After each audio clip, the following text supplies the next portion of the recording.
अब्दुस्तार ईदी।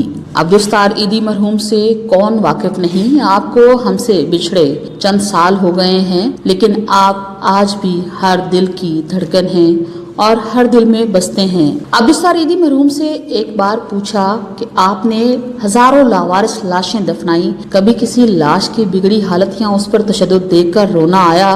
उन्होंने आंखें बंद करके गहरी सोच में गोताजान होते हुए कहा, तशद्दुद या लाश की बिगड़ी हुई हालत तो नहीं, अलबत्ता एक मर्तबा मेरे एक रजाकार साफ सुथरी लाश लेकर आए जो ताज़ा इंतकाल किए हुए बूढ़े मगर किसी पढ़े लिखे और खाते पीते घराने की लग रही थी। उसके सफेद चांद जैसे बालों में तेल लगा हुआ था और सलीके से कंघी की हुई थी। धोबी के धुले हुए सफेद उजले कलफ लगे सूट में उसकी शख्सियत बड़ी बावकार लग रही थी, मगर थी वो अब सिर्फ एक लाश।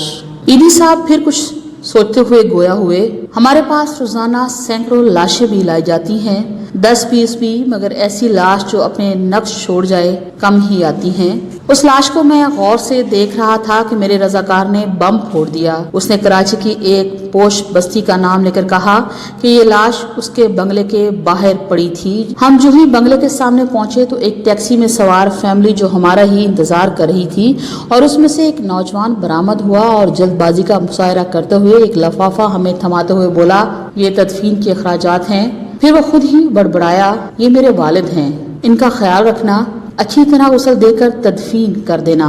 इतने में टैक्सी से आवाज आई, तुम्हारी तकरीर में फ्लाइट निकल जाएगी जानू, प्लीज। ये सुनते ही नौजवान पलटा और मजीद कोई बात किए टैक्सी में सवार हो गया और टैक्सी फराटे भरती हुई आंखों से ओझल हो गई।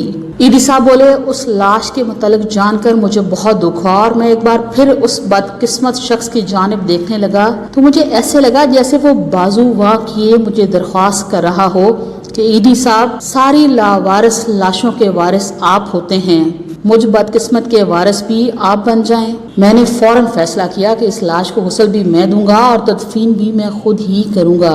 फिर जो ही गुस्ल देने लगा तो उस उजले जिस्म को देखकर मैं सोच में पड़ गया कि जो शख्स अपनी जिंदगी में इस कदर मोतबर और हसास होगा, उसने अपनी औलाद की परवरिश में क्या नाजो नाम ना उठाए होंगे, मगर बेटे के पास तदफीन का वक्त भी ना था।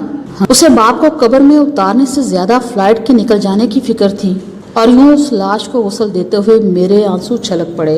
फिर वो अपने कंधे पर रखे कपड़े से आंसू पूंछते हुए बोले, उस दिन ईदी इंसानियत की डूबती नैया पर भी रो पड़े। Business news channel.